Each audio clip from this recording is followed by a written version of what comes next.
So I've got a foot of snow inside my tent.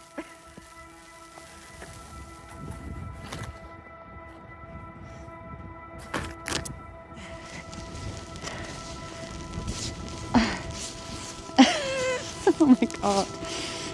I have to say, I have wondered more than once, why am I doing this? It does not look nice out there.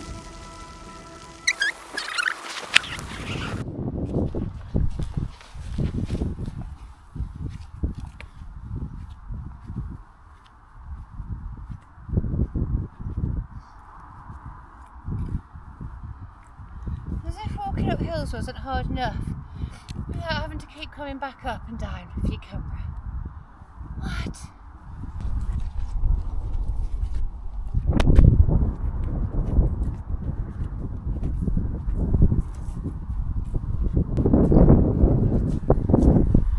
Hey up YouTube, fancy seeing you up here. Ah. Well, somebody's nicked my spot.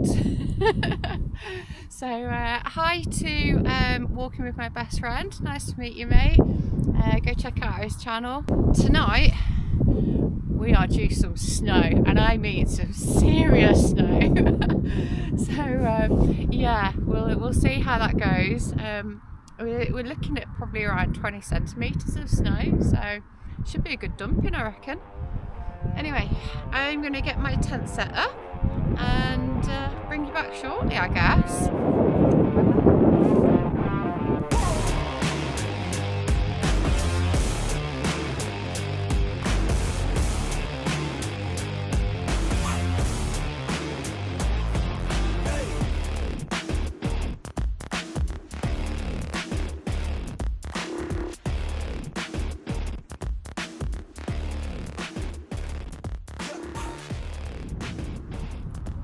Idiot has brought kindling up onto here and then tried to burn it.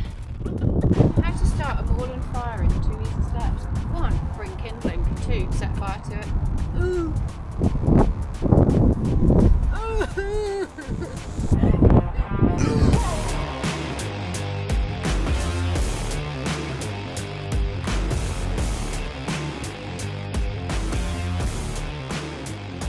A bit difficult pegging.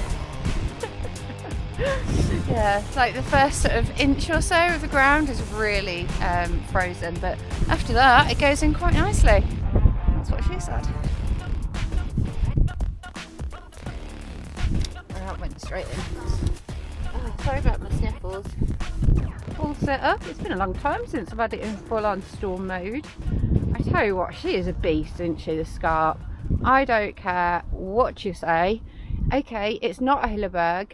I wouldn't be taking it up Everest, but for UK camping and something that will actually be light enough for me to go multi-day hiking and it fits 2 people for 500 quid, it's a really hard to beat tent, and I love my Scarp.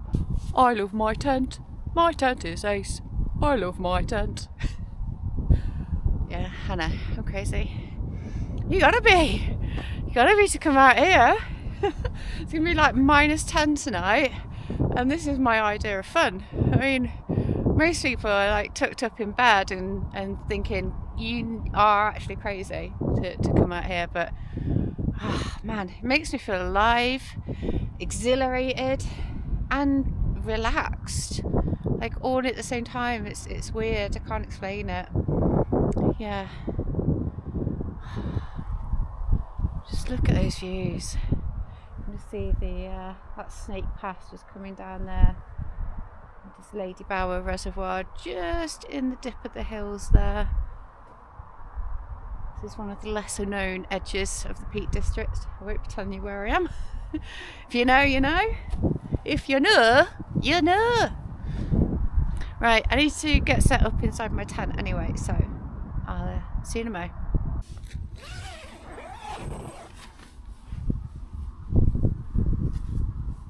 Loads of room in there. Get the oldie Flextail pump. And here is my air mattress.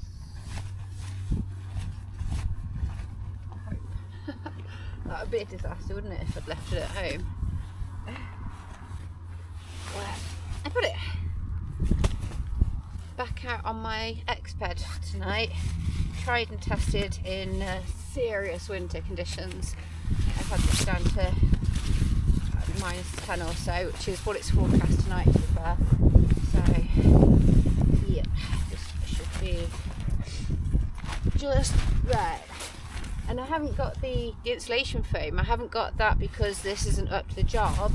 What I find is half the time when I'm sitting in my tent and moving about, I'm not actually on my sleeping mat. I end up sort of coming off it a bit. So yeah, it just adds like an extra layer of warmth and cushioning to the bottom of your tent. So that's why it's there. It's not to boost my air mattress. It's just general comfort for very minimum weight. It's literally like 3mm insulation foam. I'll put a link in the description below, because yeah, I really recommend it. You know, you can cut it to the size you want. Oh, so sniffly. You can cut it to the size that you want, and you know, you can have it just as a regular roll mat underneath your sleeping pad if you want to boost it, or like I do, which is have it pretty much across the whole floor of my tent. Anyway, I'm going to stop waffling on and get this phone up, innit?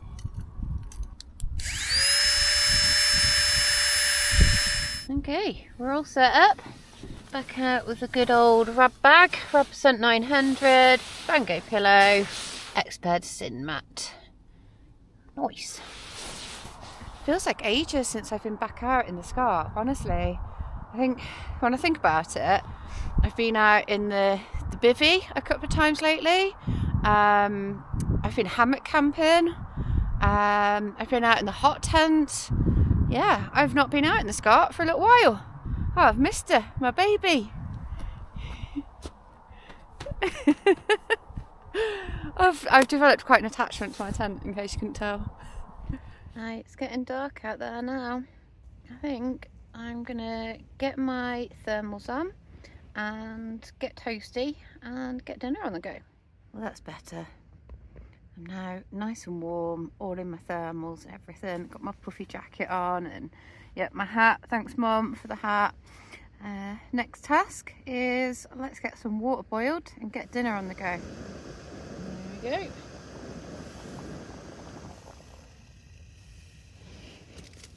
So, on tonight's dinner we have got fuel your preparation again. I do recommend these, they're really good, especially the beef versions. Anything with the beef in is good.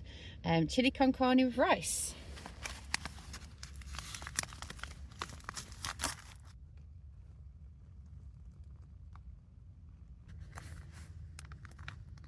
Make sure that's really well sealed, because that's going in my jacket. Central heating. Oh, and that's partly why I decided to bring a dehydrated meal, because I can put it in my jacket. And it's, oh god, can you hear that engine down there? Someone's razzing it around.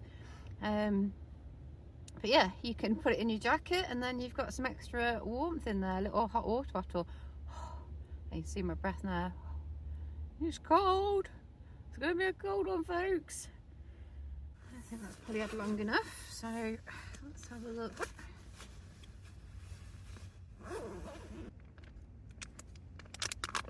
Oh, yep, that's looking pretty good. I mean, it probably looks like mush on a spoon. You can see that it's got some carrot, some kidney beans, rice, mince. Yep, should be pretty tasty. That's pretty good.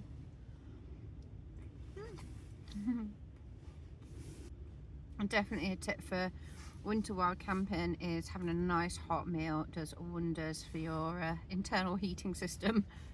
Tell you what, you know it's cold when you can snap a Snickers bar.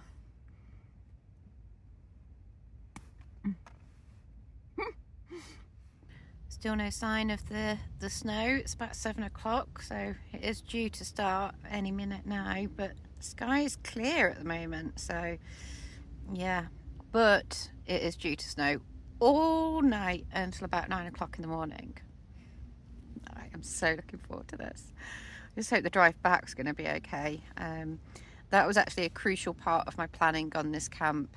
And for those people at home who are thinking, yeah, that looks like loads of fun, yes, okay, have all the winter camping gear. I have done a little video on winter camping tips, so I'll link that one of these sides. And yeah, but it's not just about your camping and staying warm overnight, it's how you're actually going to get home, especially when you do a good dumping of snow like we are tonight. I very carefully planned my route, and I'm actually taking a different route from how I would normally get to this spot, and it's just based on the roads being gritted and straight and relatively flat and not too high, and you know, no sharp hills and turns and all that kind of business. So yeah, I've also got in my car a bag of grit, some snow socks for the tyres. If you've not seen or heard of snow socks, look into them. They're kind of like an alternative to snow chains, because it's not really worth having snow chains in most of the UK, but snow socks are a good little alternative as a get out of jail free card. Yeah, snow shovel, don't know if I said that. And I've also just got like a little emergency kit in my car if ever I was stranded, you know, just food and torch and blanket and all of that kind of business. So full tank of petrol, good tyres. Yeah, I've done everything that I can to prepare should the worst happen, but fingers crossed the worst won't happen. We'll find out in the morning, won't we? Anyway, I am going to chill out for a little bit. I'm going to put a film on, I reckon, on the Kindle, and I'll bring you back when it's snowing. Oh, I'm so excited. Oh, it's snowing.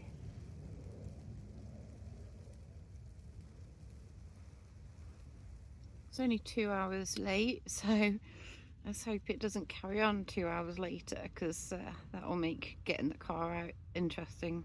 I'm kind of banking on it turning to rain about 9ish, so we'll see. It's really starting to come down out there now. If I'm quiet, you can probably hear it on the tent. Yeah, time's about 10:30 now. I'm going to get some sleep. I'm pretty tired. Didn't sleep too well last night, mostly because I was just excited about getting out on a camp. But yeah, I will see you in the morning. You hear that wind outside? Definitely picked up now. It's a good little drift of snow outside the tent. It's about 3 o'clock in the morning. The winds woke me up. I forgot, like, having the crossing poles on this tent, just, yeah, they kind of howl a little bit in the wind. I got outside the tent, it's really not that bad. It's about 30 miles an hour. I checked the Met Office as well, so it's as strong as it's going to get. The tent's looking pretty, as in, like, there's no issues with the tent. So yeah, all good. It just sounds probably worse than what it is, I think. I shouldn't say that for YouTube. I should be like, oh my god, it's a storm. You know, the tent's flapping about, and it's all good. Right, I'm going to put my earplugs in though, and get my head back down. See you in a bit. See you in the morning.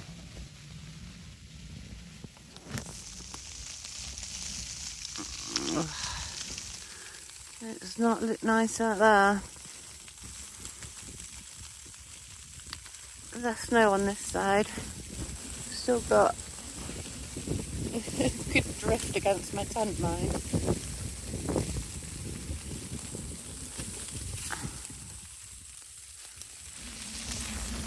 I've actually got a layer of snow on inside my roof.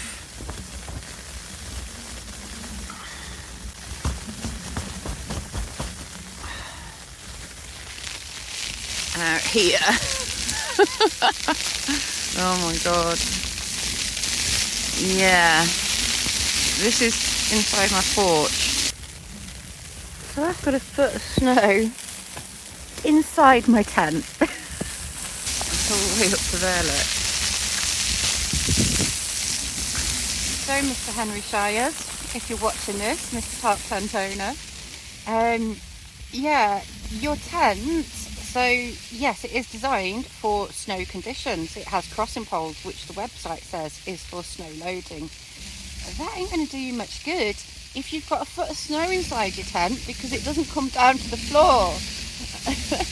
And yeah, I think I will send this video to Henry. I absolutely love this tent. I've had this tent for 3 years or so now, and I highly rate it, and I'm always banging on about how much I love this tent, but it needs to come down lower to the floor. I think on the newer model that has been redesigned a little bit, but yeah, we'll see what response I get from Henry. I have got his email, so yeah, I'll see what response we get. If you happen to want to send me the new design of the tent, I will happily review it and love it and bang on about it and try my best to get everyone to buy it. Please send me a new tent. It does not look nice out there. Oh, why have I done this? I have to say, I have wondered more than once, why am I doing this? And I think it's because I love the challenge and I love the snow. Yeah, I love camping, so put those three together, that's why. But you know, it is calculated. It's a half an hour walk back to the car. I know this area really, really well. I could navigate down in the dark and the snow and blizzard conditions if I needed to. It's not a difficult walk back.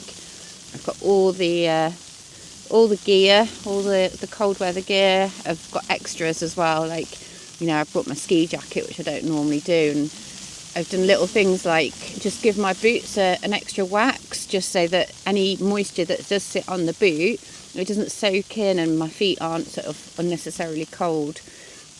I've got fleece lined trousers and, you know, all sorts. I even bought my single wall bottle, because normally I'll bring a double wall insulated bottle with me camping. This one's single, and the reason that I did that was so that if I did get too cold during the night, I could heat up some water, pop it in there, pop that in my sleeping bag. So yeah, I've got various different things that will help me. And so I did do a video about winter camping, so do go and check that out. It's no joke, folks. You know, people do die in these conditions. I'm doing this with all research and planning and experience. So I'm not saying that I'm an expert, and there are many conditions I definitely would not go out in, but this one's a calculated one. My only real concern is the drive home. So we'll see what state my car's in when I get back to it.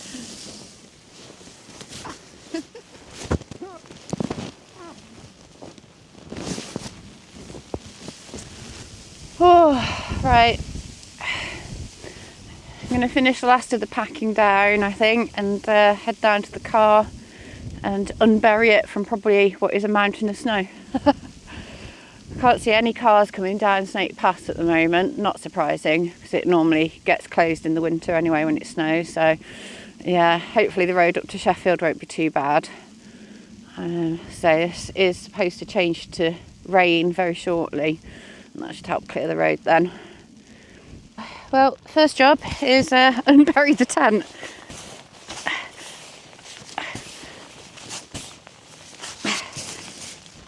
So I even put the pegs in down the bottom here, just to bring it down to the ground a little bit more. Didn't quite work, mind.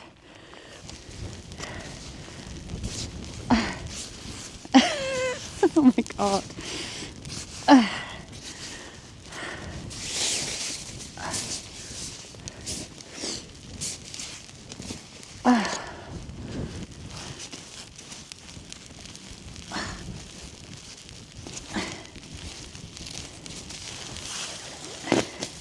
I've got a big wall of snow underneath it as well. I just lift the tent off it, I think. It's raining! That's good news. Never have I been happier to see rain. And even better news, I've just seen the gritter go down the road, so we should be safe enough to get back out on the road shortly. Excellent. Right, party on, dudes. Let's go.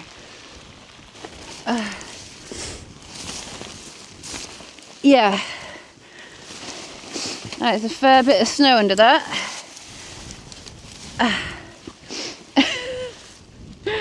Oh my days. Okay.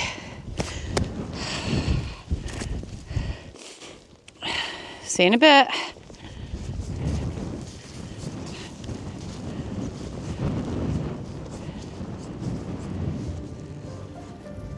Follow the sheep tracks down, even though it's the opposite direction from where I want to go, but sheepies know the right way down.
Well, made it back down to the road.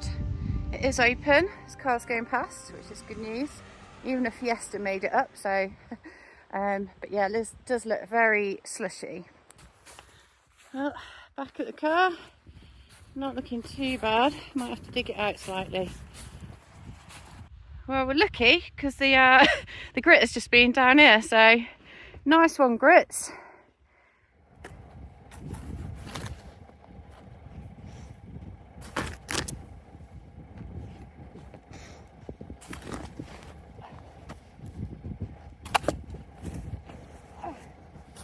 Right, I finally dug my car out, so hopefully I can get on the way now. Hope you've enjoyed this video, as crazy as it was, as always. Although this was quite a bit crazier than normal. Yeah, but apparently the roads are fine. They're not too bad at all. So I just need to get out of here. Yeah, hopefully we'll be all right. So I'll catch you on the next one. Don't forget to subscribe and like and comment, do all that good stuff. I know at least half of you watch these videos aren't even subscribed, so please do. It really, really helps me out. I appreciate it so much, like all of your support, all your kind comments. Yeah, it keeps me going. Okay, right then, see you on the next one. Bye.